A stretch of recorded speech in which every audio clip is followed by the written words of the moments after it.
विवाह के विरोध में आज फिर आपका स्वागत है। मैं एसएन विनोद आपके सामने हाजिर हूँ आज की एक ऐसे चर्चित विषय पर अपने विचार आपके साथ साझा करने, जिसने एक अजीब सी, विशेषकर महाराष्ट्र की राजनीति में असहज स्थिति पैदा कर दी है और एक अत्यंत ही अरुचिकर सवाल खड़े किए जा रहे हैं। अब पूछा यह जा रहा है कि क्या शरद पवार विपक्षी एकता के मार्ग में खलनायक साबित होंगे? अजीब सवाल है, लेकिन राजनीति के गलियारों में ऐसी फुसफुसाहट शुरू हो गई है। इसके कारण मौजूद है। पिछले दिनों जब पूरा का पूरा संसद का सत्र विपक्ष द्वारा अडानी के मामले में जेपीसी की मांग को लेकर अभियान चलाया,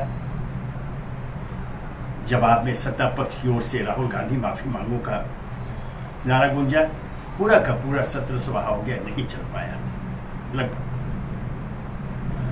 और विपक्ष ने संयुक्त रूप से जेपीसी की मांग उठा रखी है। उनकी मांग है कि अडानी मामलों की जांच संयुक्त संसदीय समिति तथा जेपीसी करे। लेकिन इस बीच राष्ट्रवादी कांग्रेस के महारथी शरद पवार राष्ट्रीय नेता हैं, कोई संदेह नहीं। उनकी लोकप्रियता भी असंदिग्ध है, उनका अनुभव किसी भी राजनीतिक से ज्यादा है और एक कुशल प्रशासक के रूप में उनकी एक विशिष्ट पहचान भी रही हुई है। सोनिया गांधी के विदेशी मूल के मुद्दे पर उन्होंने कांग्रेस का साथ छोड़ा था और राष्ट्रवादी कांग्रेस का गठन किया। वैसे एक पुनः विडंबना के रूप में वह अभी विगत कल भारत के निर्वाचन आयोग ने राष्ट्रवादी कांग्रेस के राष्ट्रीय दल के रूप में मान्यता समाप्त कर दी। हालांकि उसके साथ तृणमूल कांग्रेस भी है, अन्य भी कुछ दल है, लेकिन यह प्रमुख है।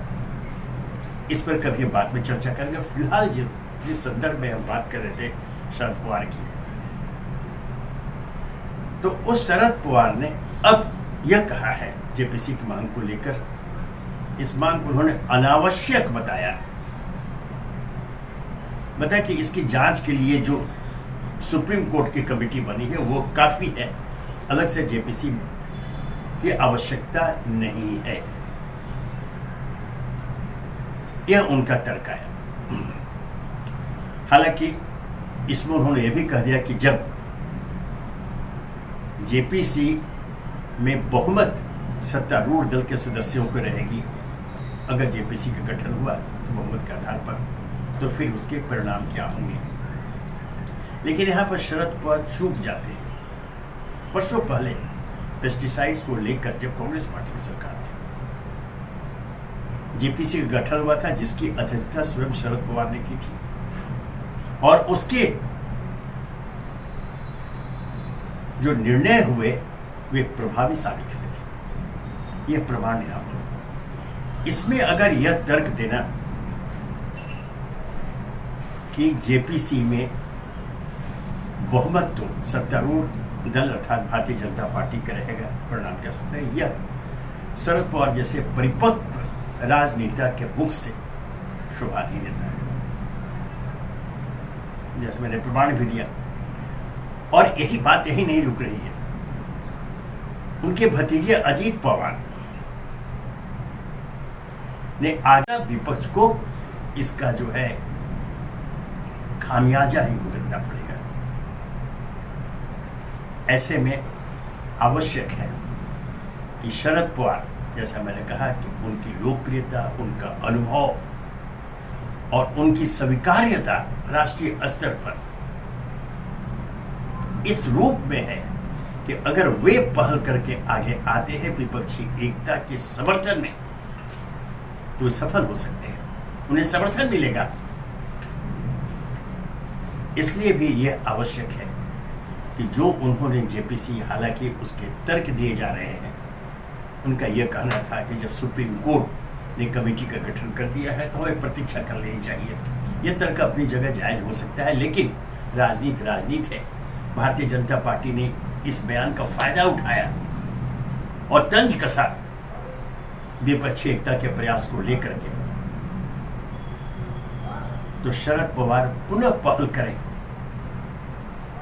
और जो मैंने कहा अजीत पवार का जो पार्श्व ईवीएम को लेकर उनका बयान, और पिछले दिनों जब देवेंद्र फडणवीस भारतीय जनता पार्टी के नेता के साथ उन्होंने सरकार का गठन किया था बगैर किसी को विश्वास लिए, तो इस दृष्टांत की मौजूदगी में तो और भी आवश्यक है कि दोनों पवार, शरद पवार, अजीत पवार, जनता के सामने आकर स्थिति स्पष्ट करें। मैं नहीं समझता कि शरद पवार जैसा व्यक्ति, जो मैंने कहा, कि इस लांछन को बर्दाश्त करेगा कि वे विपक्षी एकता के मार्ग में खलनायक की भूमिका में। यह दुखद है, पीड़ादायक है, न केवल महाराष्ट्र की राजनीति के लिए बल्कि देश की राजनीति के लिए। वैसे में पुनः एक बार शरद पवार और अजीत पवार अपने शब्दों पर पुनर्विचार करें और स्वयं पहल करते हुए विपक्षी एकता को मूर्त रूप दे, और तभी जाकर भारतीय संविधान के अंतर्गत स्थापित हमारा यह लोकतंत्र, जिसका अनुसरण विश्व के अनेक देश करते हैं, उसकी प्रशंसा होती है, वह लोकतंत्र बुलंदी के साथ जीवित रहेगा। इसकी हत्या की तो कोई सोच भी नहीं सकता। तृणमूल कांग्रेस की नेता ममता बनर्जी ने भी अब चूंकि आगे बढ़कर विपक्षी एकता के समर्थन में बातें कही हैं, और ताजा तरीन शिवसेना के उद्धव ठाकरे ने भी अभी विगत कल यह बात बताई है कि विपक्षी एकता मजबूत है और ये रहेगी, और एक साथ मिलकर भारतीय जनता पार्टी का सामना किया जाएगा।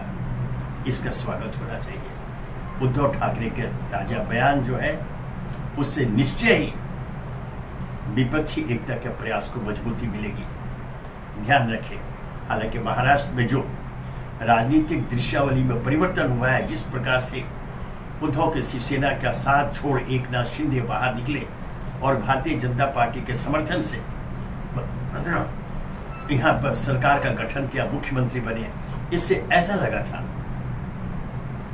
कि उद्धव ठाकरे की शिवसेना का अस्तित्व समाप्त हो जाएगा। लेकिन जानकार इसकी पुष्टि करेंगे, समर्थन में सामने आते हैं कि शिवसेना और मातोश्री अर्थात ठाकरे का आवास मातोश्री एक दूसरे के पर्याय हैं। आज महाराष्ट्र में उनकी इस रूप में पहचान है, शिवसेना अर्थात बाल ठाकरे परिवार। हालांकि एकनाथ शिंदे ने भी शिवसेना का उनको निर्वाचन आयोग ने नाम भी दिया है, और वो बाल ठाकरे के चित्र के साथ, बाल ठाकरे के नाम के साथ ही जनता के सामने जाते हैं। उसका कारण यह है कि बाल ठाकरे या ठाकरे को अलग करके एकनाथ शिंदे जनता के बीच जा ही नहीं सकते। उन पर गद्दारी का आरोप लगा। यह तो राजनीति है, उनको भारतीय जनता पार्टी का समर्थन मिल गया और मुख्यमंत्री बन गए। और चूंकि वे स्वयं बाल ठाकरे के नाम के साथ राजनीति कर रहे हैं, उसके नाम को आगे रखकर, उनके चित्र को आगे रख करके ये राजनीति कर रहे हैं, उस रूप में विरोध नहीं हो रहा है जिसकी अपेक्षा आरंभ में की गई थी। यह उनकी रणनीतिक सफलता है एकनाथ शिंदे की। उन्होंने बाल ठाकरे को अपना आदरणीय, अपना अनुकरणीय नेता माना है। जनता के बीच यह संदेश गया, शिव सैनिकों के बीच यह संदेश गया। अब राजनीति के स्तर पर आपस में मतभेद हो सकते हैं, लेकिन चाहे उद्धव ठाकरे हो या एकनाथ शिंदे, दोनों के शिवसेना के मार्गदर्शक के रूप में बाल ठाकरे के विचार इस सामने आते हैं। अतः पुनः यह मैं दोहराना चाहूंगा कि लोकतंत्र के हित में, देश के हित में, भारतीय संविधान के रक्षार्थ, वो भारतीय संविधान जिसे हमने गीता सदृश पूज्य स्थान दिया हुआ है, उसकी रक्षा के लिए यह आवश्यक है कि यहाँ पर भारतीय लोकतंत्र में एक मजबूत विपक्ष रहे। और इस दिशा में अब और विलंब न करते हुए, चूंकि कुछ माह बचे हुए हैं चुनाव के, वे एक मंच पर आ जाए और तब जाकर वे भारतीय जनता पार्टी को चुनौती दे पाएंगे। और भारतीय जनता पार्टी को भी अपनी पूरी रणनीति में बदलाव करना पड़ेगा अगर विपक्ष एकजुट होता है। हालांकि अभी आज के दिन जब हम ये चर्चा कर रहे हैं, ऐसी संभावना नहीं दिखती है, लेकिन राजनीति स्वयं ही संभावनाओं का खेल है। रातों रात परिवर्तन होते रहे हैं, हवा का रुख बदल जाता है। ऐसे में कोई भविष्यवाणी उचित नहीं होगी, लेकिन जिस प्रकार से अभी जो पिछले दिन निर्वाचन आयोग ने स्वयं एक जो निर्णय लिया, राष्ट्रवादी कांग्रेस और तृणमूल कांग्रेस सिपाही और अन्य पार्टियों की राष्ट्रीय दल के रूप में उनकी मान्यता समाप्त कर दिया, वो क्षेत्रीय दल बन के रह गए। शायद यह निर्वाचन आयोग का निर्णय भी विपक्षी एकता के मार्ग को प्रशस्त करेगा। उन्होंने देख लिया है, क्योंकि निर्वाचन आयोग को भी विपक्ष निशाने पर रखता आया है पक्षपात की दृष्टि से। पिछले दिनों जब सुप्रीम कोर्ट ने यह निर्णय दिया, निर्वाचन आयोग के मुख्य आयुक्त और अन्य आयुक्तों की नियुक्ति में स्वयं सुप्रीम कोर्ट के प्रधान न्यायाधीश भी बैठेंगे, एक पक्ष बनेंगे, तो उस समय काफी विरोध हुआ था। सुप्रीम कोर्ट निर्णय था कि सुप्रीम कोर्ट के मुख्य न्यायाधीश, प्रधानमंत्री और विपक्ष के नेता की एक समिति रहेगी जो उनका नियुक्ति किया करेगी। तात्पर्य यह है कि निर्वाचन आयोग की विपक्ष के निशाने पर रहता आया है।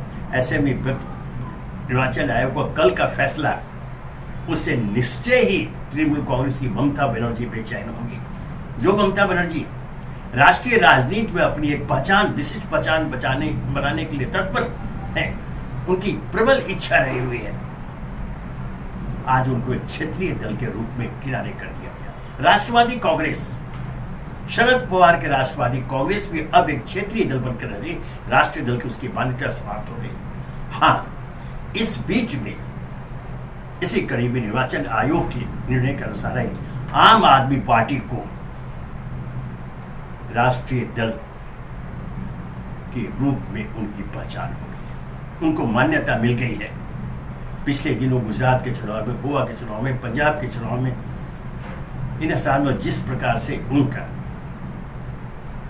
परफॉर्मेंस रहा, जिस प्रकार से उनको जनता का समर्थन मिला, उसी समय ये बात तय हो गया था। विशेषकर गुजरात के चुनाव में लगभग 14% मत लेकर के तभी तय हो गया था कि इसे राष्ट्रीय दल के रूप में मान्यता मिल जाएगी, और कल निर्वाचन आयोग ने वो मान्यता प्रदान कर दी।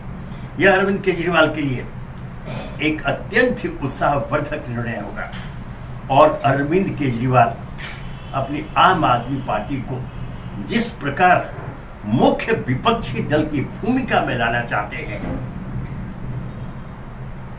इस ताजा निर्वाचन आयोग से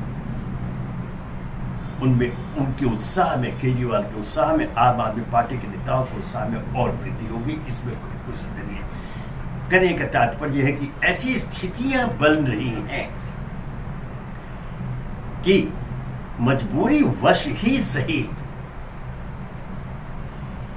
विपक्षी दल तत्काल एकजुट हो जाए, अगर वे जो उनका आरोप लगता रहता है भारतीय जनता पार्टी पर कि वे लोकतंत्र की हत्या कर तानाशाही के मार्ग पर चल रहे हैं, अगर इस पर रोक लगानी है, इस पर पूर्ण विराम देना है, अर्थात लोकतंत्र की रक्षा करनी है, तानाशाही प्रवृत्ति को जमींदोज करना है, तो फिर विलंब क्यों, एकजुट हो जाए।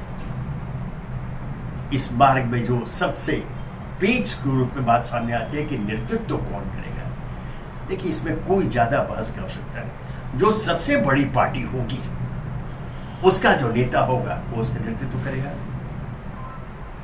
यह तो एक सामान्य सी बात है और ऐसा पूर्व में हुआ है, और इस पर ज्यादा विवाद नहीं होना चाहिए। हालांकि भारतीय जनता पार्टी ऐसे विवाद को तूल दे करके विपक्ष के बीच बिखराव की स्थिति पैदा करना चाहती है, बल्कि जो बिखराव है उसे और विस्तार देना चाहती है। विपक्ष के नेता जो समझदार नेता है, लोकप्रिय नेता है, अनुभवी नेता है, क्या भारतीय जनता पार्टी की इस रणनीति को समझ नहीं रहे हैं? अवश्य समझते होंगे।